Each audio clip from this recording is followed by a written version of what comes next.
আমাদের এই সার্বভৌমত্ব বাংলাদেশ, এতে একক ও একত্ববাদের রাজত্ব চলেছিল বিগত 15 বছর ধরে।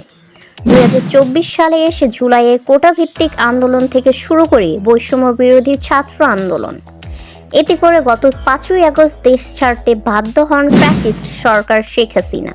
তার আগে অগণিত মেধাবী ছাত্রদের উপর চালান নৃশংস হত্যাযজ্ঞ, এতে করে প্রাণ যায় প্রায় অর্ধ শতাব্দী মেধাবী তরুণদের। প্রথম হত্যার শিকার হন রংপুরের বেগম রোকেয়া বিশ্ববিদ্যালয়ে আবু সাইদ। তার প্রথম আত্মত্যাগের সাহসে দুর্বার গতি পায় ছাত্ররা।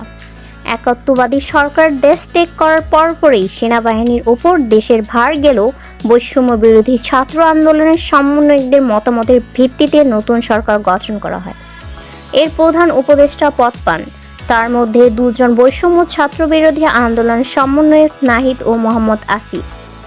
দেশ ফ্যাসিস্ট সরকার পতনের পরপরই এই সরকারের আওতাধীন যারা জড়িত তারা সকলেই গা ঢাকা দিতে শুরু করেন। দেশে স্বাধীন হলেও সংখ্যালঘু তাদের উপর শুরু হয় হামলা, বাড়িঘর আগুন, নানাবিধি লাঞ্ছনার শিকার হন তারা।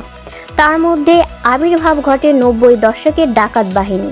এতে করে রাত জাগতে শুরু করে শহরের বাসিন্দারা।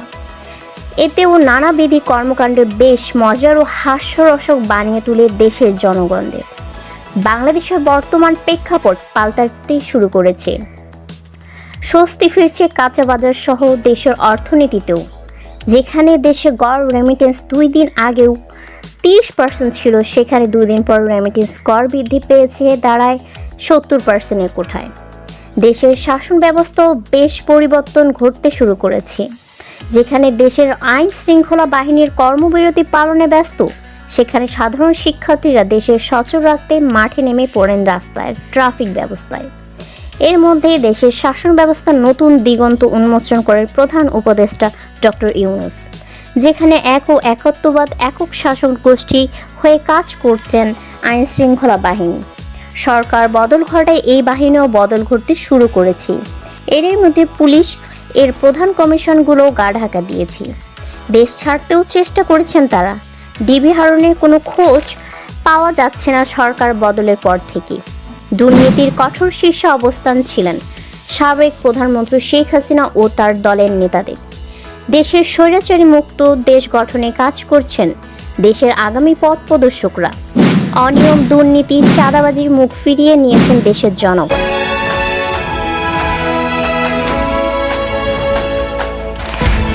ঢাকা সহ দেশের বিভিন্ন দেয়ালে শোভা পাচ্ছে দেশের গত কয়েকদিন আগের ঘটে যাওয়া দৃশ্যপটগুলো। কল্পকাহিনীর বাস্তব রূপ এনে দিয়েছেন বৈষম্য বিরোধী ছাত্র আন্দোলনকারীরা। তাদের দুর্বাক আগ্রহ, চাহিদার গতি, গণতন্ত্র ফিরিয়ে আনার চেষ্টা, আগামী সুন্দর ভবিষ্যৎ